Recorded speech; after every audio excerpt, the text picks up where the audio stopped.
আপনাদের দেখানোর স্বার্থে মিরপুর 1 নম্বর থেকে ভিডিওটা শুরু করলাম কারফিউর পরিস্থিতি দেখানোর জন্য। পুরো ভিডিওটার সাথে থাকুন।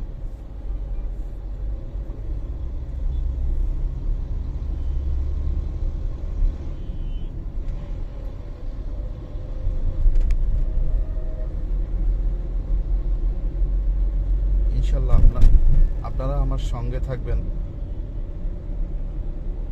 রাজারবাগ পর্যন্ত। মিরপুর 1 নম্বর থেকে রাজারবাগ পর্যন্ত কারফিউর পরিস্থিতি দেখুন।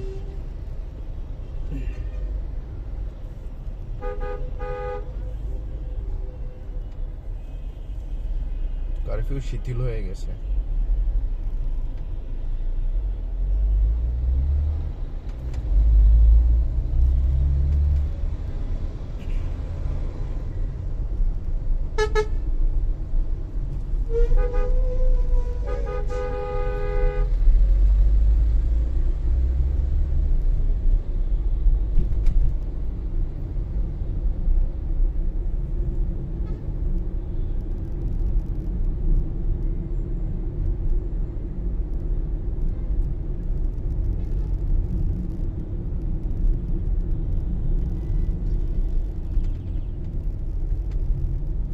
এখন বাংলাদেশের যে পরিস্থিতি কি আর বলবো, উবার পাঠাও যারা ইউজ করত তাদের করুণ পরিস্থিতি। তারা পারছে না কারোর সাথে বলতে আবার সইতে। যাদের রেন্টেকার আছে তারা তো ডিদার্সে টিপ মেরেই যাচ্ছে, আর যাদের রেন্টেকার নাই, যাদের পরিচিত নাই রেন্টেকারে, তারা তো না খেয়ে মরছে। এখন আমি বলতে পারি তাদের এখন দুর্ভিক্ষ।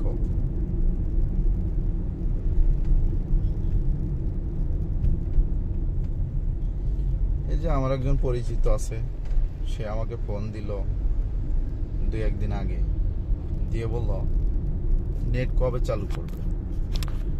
আমি বলছি আমি তো বলতে পারি না কবে চালু করবে, এটা সরকারের হাতে। বললো সরকারের হাতে তো বুঝলাম, কিন্তু আমাদের পরিস্থিতি তো দেখবে তারা।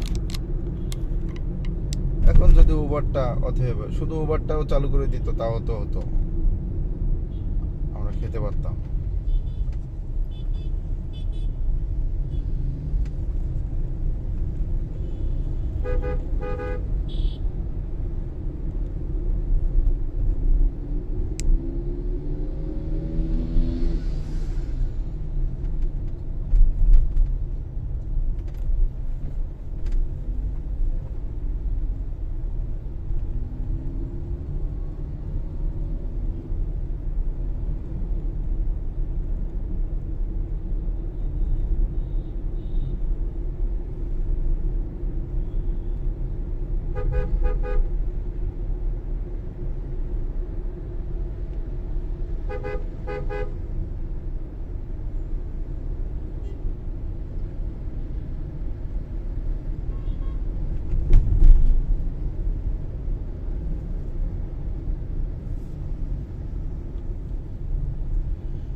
যে আপনার একটা বিষয় দেখুন, এই যে গাড়িতে মালামালগুলি, এটা হয়তো মধ্যবিত্ত পরিবারের একটা মালসামালা। এখন তারা বাসা পাল্টাচ্ছে কেন? এখন এই পরিস্থিতির কারণে ঢাকা শহরে চলাটাই মুশকিল।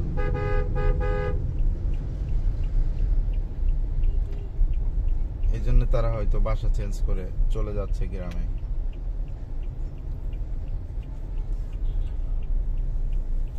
দেখুন কতটা অসহায় না হলে তারা এভাবে যেতে পারে।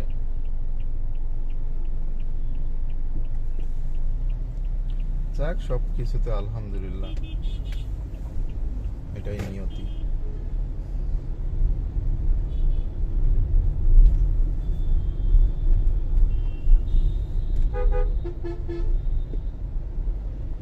প্রতিনিয়ত প্রাইভেট জব করি, এই জন্যে আমার গ্রামে যেতে হচ্ছে না। নাহলে এই এক সপ্তাহ আমি কি খেতাম যদি প্রাইভেট জব না করতাম। সাপোজ আমি যদি উবার চালাইতাম তাহলে আমি কি করতাম আপনারাই বলেন।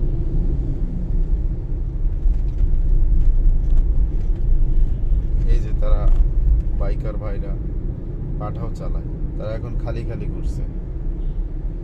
হয়তো কোনো এক স্ট্যান্ডে গিয়ে দাঁড়াবে, সেখান থেকে দামাদামি করে পরবর্তীতে লোক উঠাবে। দোয়া করি সবকিছু শিথিল হয়ে যাক, আগের মতোই ফিরে আসুক সবকিছু। সবাই উবার চালাইতো যেমন ভাবে, পাঠাও যেমন ভাবে চালাইতো এমন ভাবে চালানো শুরু করুক। দোয়া করি সবকিছুই শিথিল হয়ে যাক।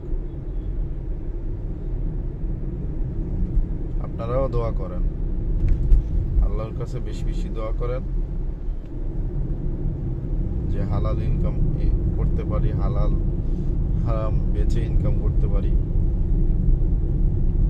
হালাল 1 টাকা হলেও আপনার কাছে থাকবে আর এটার হিসাব দিতে পারবেন, কিন্তু হারাম যদি 100 টাকা ইনকাম করেন তাহলে হিসাব দিতে পারবেন না। দুনিয়াতেও হিসাব দিতে পারবেন না, আখিরাতেও হিসাব দিতে পারবেন না। এই জন্য হালাল ইনকাম করার চেষ্টা করি আমরা সবাই, হারাম থেকে দূরে থাকি।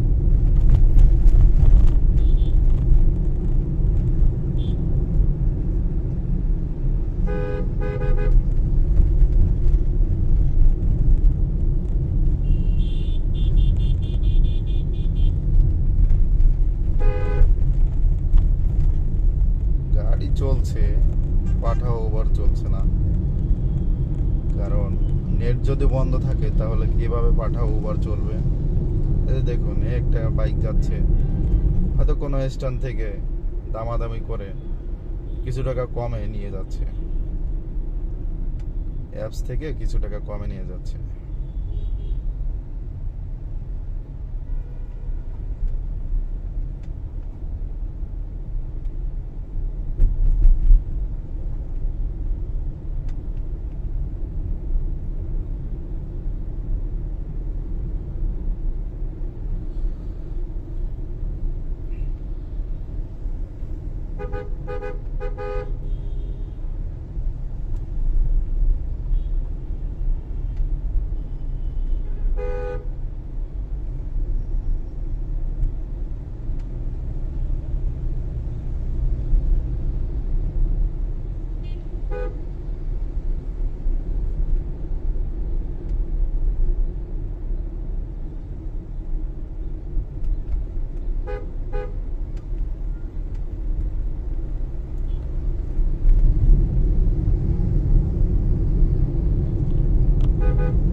আজাদ স্যার, কলরবের প্রতিষ্ঠাতা, তিনি একটা গজল গাইছিল, হালাল হারাম না মানিয়া কত টাকা করছো কামাই।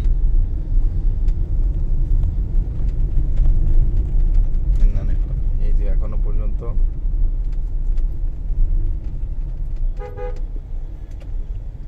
সংসদ ভবনের এরিয়া সিকিউরিটিতে ভরা আছে, দেখুন এখনো পর্যন্ত। এখন আমি ভিতর দিয়ে যেতে হচ্ছে। আমি চেয়েছিলাম সংসদ ভবনের ভিতর দিয়ে যাওয়ার জন্য, আপনাদেরকে দেখানোর জন্য, কিন্তু কিচ্ছু করার নাই।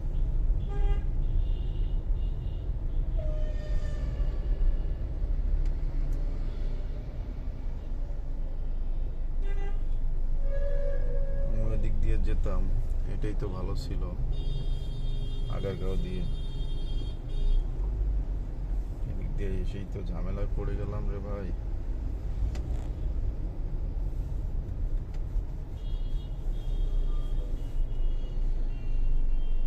যারা গাড়ি চালান তাদের উদ্দেশ্যেই বলছি,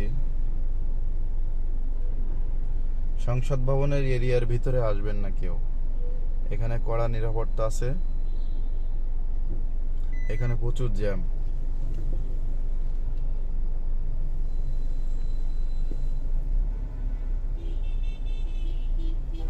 সংসদ ভবনের এরিয়াটা বন্ধ করে দেওয়াতে আসাদ গেটের ভিতর দিয়ে যেতে হচ্ছে আমাদেরকে। এখন এদিক দিয়ে দিয়েছে, এখন কোথায় গিয়ে উঠবো আল্লাহই জানে। হয়তো ধানমন্ডি গিয়ে উঠতে হবে।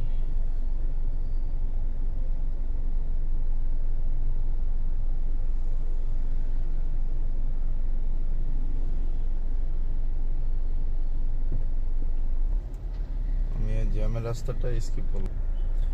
যতই যা হোক না কেন আমি চেষ্টা করব সংসদ ভবনের ওইদিকে অথবা বিজয় সরণির ওদিক দিয়ে যাওয়ার জন্য। আমি এখন আছি আসাদ গেটের এদিকে, আসাদ গেটের ভিতর দিয়েই যাচ্ছি। সংসদ ভবনের এরিয়া সব কিছু ব্লক করে রেখেছে। আমার ডাইন সাইড হচ্ছে নূরজাহান রোড, আমি এদিক দিয়েই যাচ্ছি, সোজা যাচ্ছি, সোজাই যেতে হবে। আর কি করার, প্রধানমন্ত্রী সরকার বন্ধ করে দিয়েছে সব গেট। ভোগান্তি শুধু আমাদের।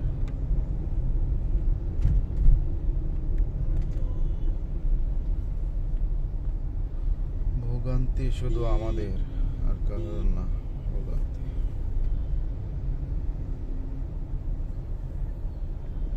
যদি এদিক দিয়ে যায় কি হবে আল্লাহই জানে, এদিক দিয়ে যেতে দেয় কিনা।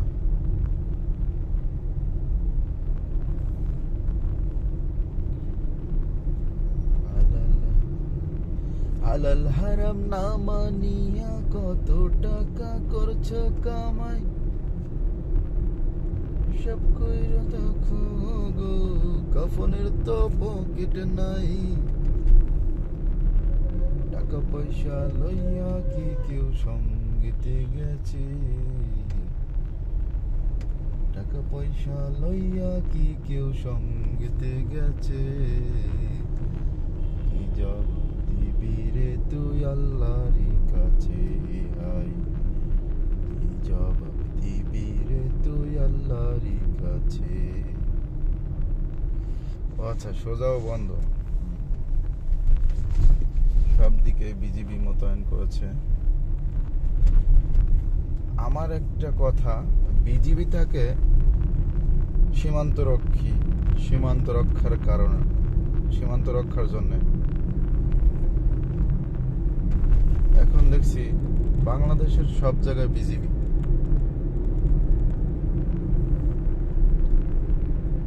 এটা কি সীমান্ত? এই যে সামনে দেখবেন সেই বর্বর বাহিনীর, এই যে দেখুন বর্বর বাহিনীর কি অবস্থা দেখুন। আজকে আমার সঙ্গেই থাকুন, ঢাকা শহরের পুরো দৃশ্য আপনাদেরকে দেখাচ্ছি। দেখুন, এখন আমি যাব সংসদ ভবনের ওই দিকেই, দেখা যাক কি হয়।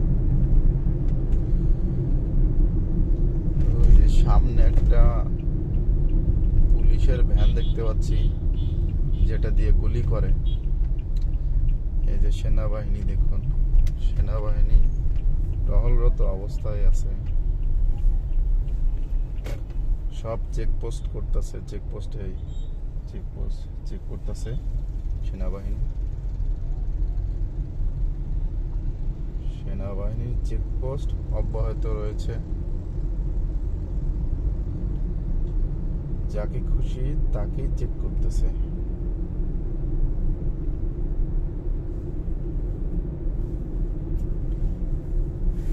আজকে চেকের কোনো বিকল্প নাই। আজকে শুক্রবার, কেউ কেউ বাইতুল মোকাররম যাচ্ছে, কেউ কেউ কি সবাই তো বাইতুল মোকাররম যাবে আজকে, অধিকাংশই।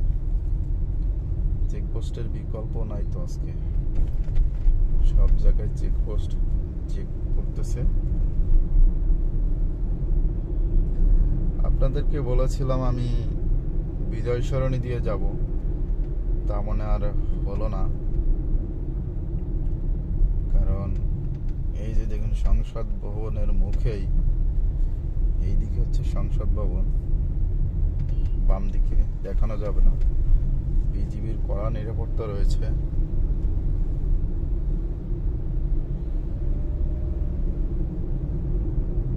যাক, সব কিছুতেই আলহামদুলিল্লাহ। আমাকে কোথায় চেক করে আল্লাহই জানে, তারাই জানে। দেখুন আজকে সব দিকে আর্মি বিজিবি, আর্মি বিজিবি, সব দিকে দেখুন কিছুক্ষণ পর পর টহল দিচ্ছে। এটা যেন মনে হচ্ছে যুদ্ধক্ষেত্র, যুদ্ধে পরিণত হয়েছে।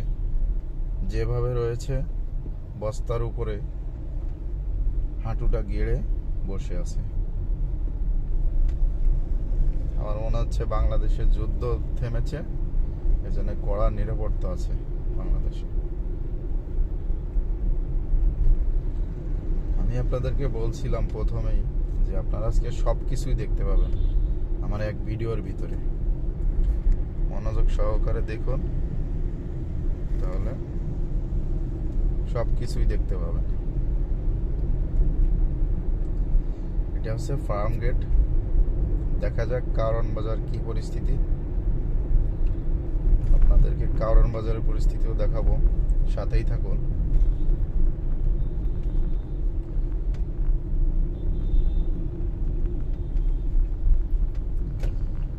কারওয়ান বাজারের পরিস্থিতিও দেখাবো আপনাদেরকে।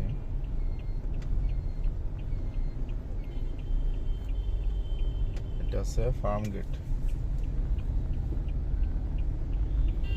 ফার্ম গেট এলাকা। এই যে দেখতেছেন এই উপর দিয়ে এলিভেটেড এক্সপ্রেস, তার ওই পাশে আছে মেট্রো রেল। কিন্তু শুনেছি মেট্রো রেল এতটাই ক্ষতিগ্রস্ত হয়েছে, 1 বছরের আগে কাজ শেষ হবে না। মিরপুরবাসী আপনারা সবাই একটা একটা করে গাড়ি কিনে ফেলান, কারণ আপনার তো এলিভেটেড এক্সপ্রেস দিয়ে অথবা মেট্রো রেল দিয়ে চলতে পারবেন না 1 বছর। 1 বছরের জন্য একটা গাড়ি কিনে ফেলান। যে টাকা সঞ্চয় করেছেন ওই টাকা দিয়ে একটা গাড়ি কিনে ফেলান। আপনি পাঠাও উবার মারলেন, অফিসে যাওয়া আসা করলেন, আর যদি টাকা না থাকে তাহলে লোন করে একটা গাড়ি কিনে ফেলান। আমি বলছি ভালোই হবে। বাসায় যাওয়া আসার জন্য, অফিস থেকে আসা, এখন আপনি একটা টিপও নিয়ে যেতে পারবেন উবারে। একটা টিপ নিলে আপনার 650 টাকা, যাই তেল খরচটা তো হলো আপনার। এটাই করেন।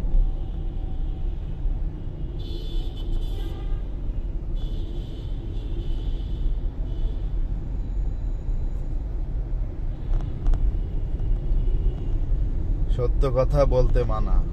এই যে কারওয়ান বাজার চলে আসছি। কারওয়ান বাজারের পরিস্থিতি, কারওয়ান বাজারের পরিস্থিতি ভালোই আছে, রানিং এ আছে সব গাড়ি। বিজিবি নাই, আর্মি নাই, পুলিশও নাই, চেকপোস্ট নাই।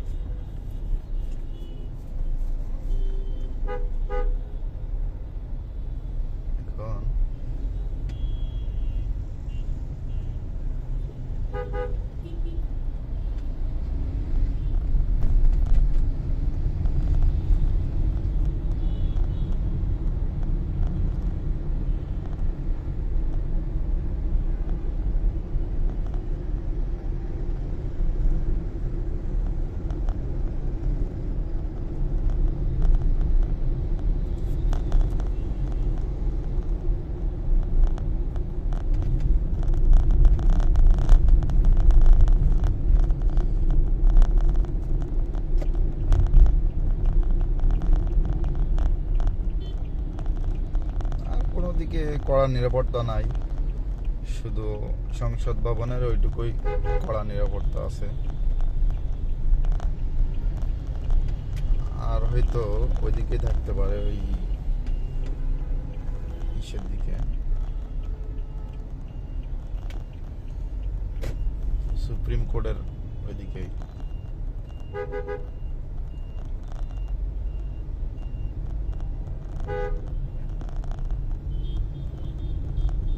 এটা আপনারা দেখতেই পাচ্ছেন, বাংলা মোটর দিয়ে যাচ্ছি। এখানে কিছু কিছু গাড়ি আছে ঠিক করার জন্য নিয়ে আসছে। যাক, পরিস্থিতি ঠিক হয়ে যাবে, চিন্তা করবেন না।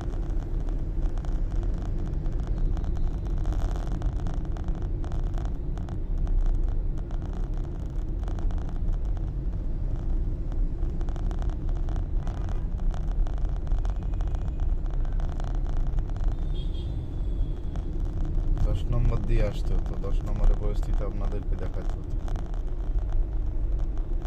দেখি যাওয়ার সময় দেখাবো ইনশাআল্লাহ।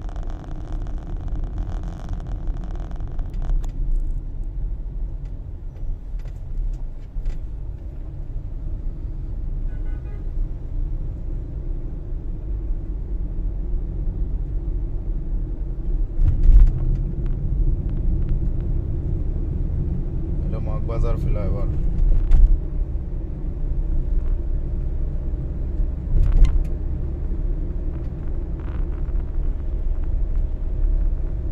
দিয়ে গেলে আপনারা হয়তো দেখতে পাচ্ছেন ভালো, হয়তো উপর দিয়ে যাচ্ছি।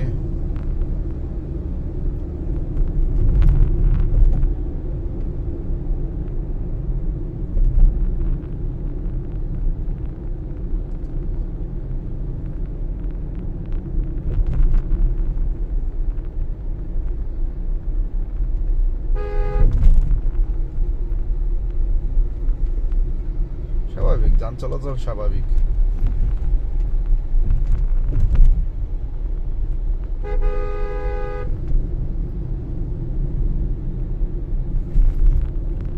আরেকটা বিষয়, মহিলারা যে বাইক চালায়, এদের যে লাইসেন্স দেয় কিভাবে আমি বুঝি না। তাদের তো মাথায় সেন্স কম, এদেরকে লাইসেন্স দেওয়াই ঠিক না। এই যে দেখুন কিভাবে যাচ্ছে এই মহিলাটা।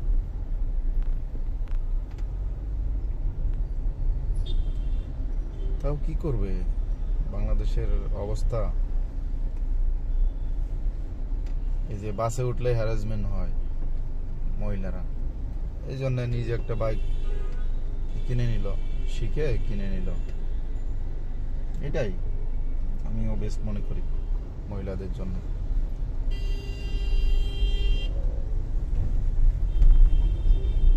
সাথেই থাকো।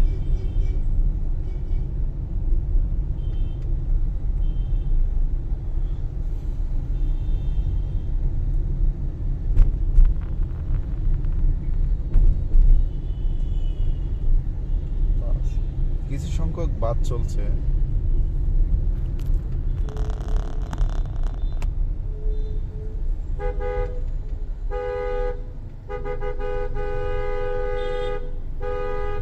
এরা রাস্তার মাঝখানে দাঁড়িয়ে লোক নামায়, উঠায়।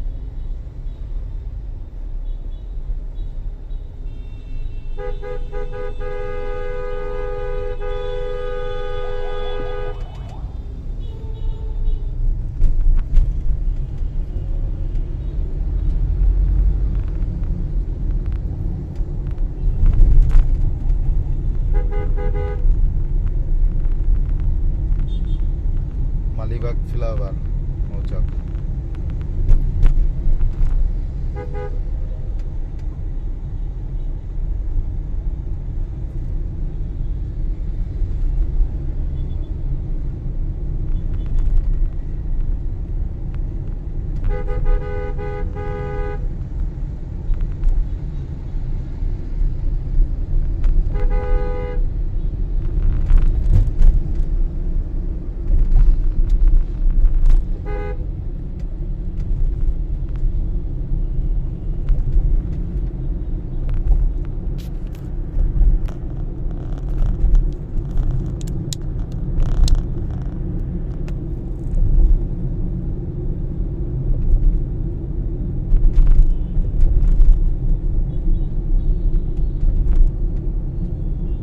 আমার সাথে আপনারা থাকবেন মুগদা মেডিকেল কলেজ পর্যন্ত। দেখি সেখানকার পরিস্থিতি কেমন।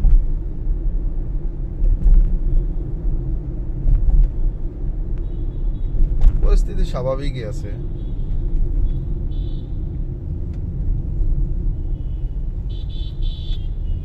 রাজারবাগ কাদিয়ানীদের আস্থানা। এই যে দেখুন, কাদিয়ানীদের ব্যবসা বন্ধ নাই। তো যাই হোক, সরকারও তাদের পক্ষে, কাদিয়ানীদের পক্ষে।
আজকে 26 তারিখ। রাস্তার পরিস্থিতি তো আপনারা দেখলেন। এই যে খলিল মাংস বিতান, যে ভাইরাল খলিল, এই খিলগাঁও ফ্লাইওভারে উঠছি। আকাশটা অনেক সুন্দর আজকে, মাশাআল্লাহ।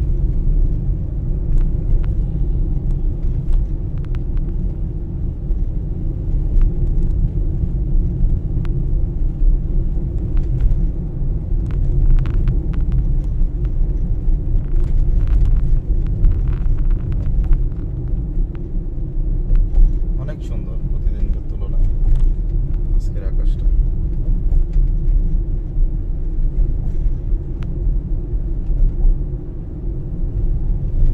রিক্সা ও ফ্লাইওভার।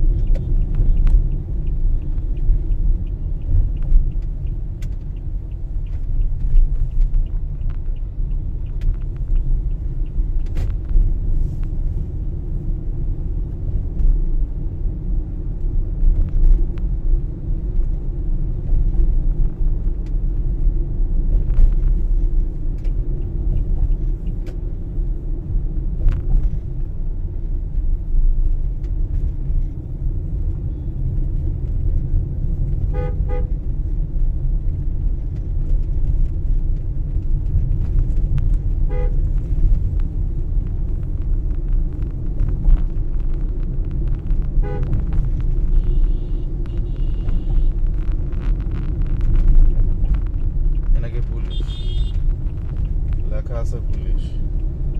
তো পুলিশ কিনা,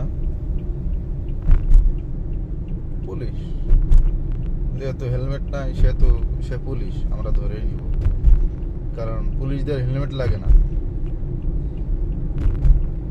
পুলিশরা তো মরবে না, হেলমেট মাথা দিয়ে কি করবে? আর ওদের তো ট্রাফিক ধরবেও না।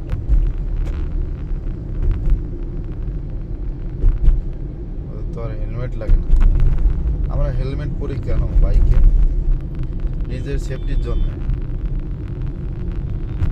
যেন কোনো এক গাড়ি অথবা মোটরসাইকেল থেকে পড়ে গেলে আমাদের মাথায় যেন আঘাত না লাগে, এই জন্য আমরা হেলমেট পরে থাকি।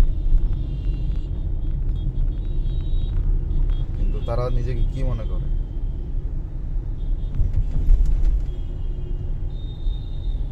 যে আমার হেলমেট পরা লাগবে না।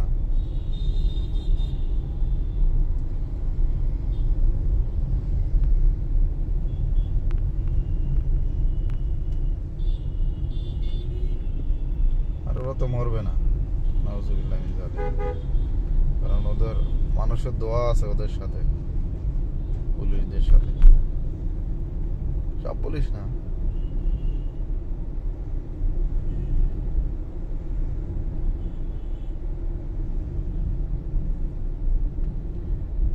এদের শুনছি যে পুলিশটা আবু সাইদ ভাইকে গুলি মেরেছিল, সে পুলিশের বউ নাকি তাকে তালাক দিয়েছে।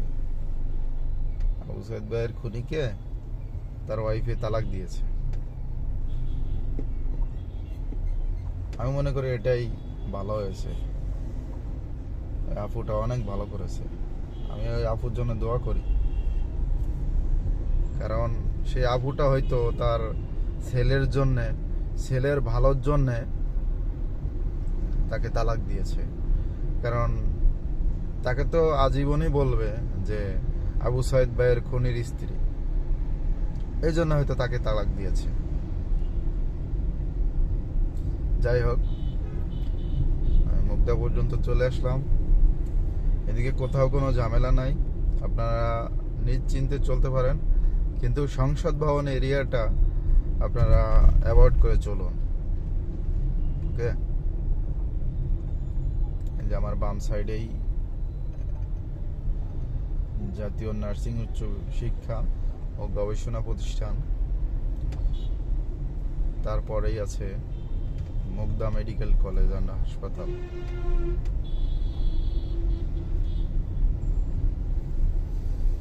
আবার দেখা হবে কোনো এক ভিডিওতে। আপনারা সবাই ভালো থাকুন। আসসালামু আলাইকুম ওয়া রাহমাতুল্লাহ।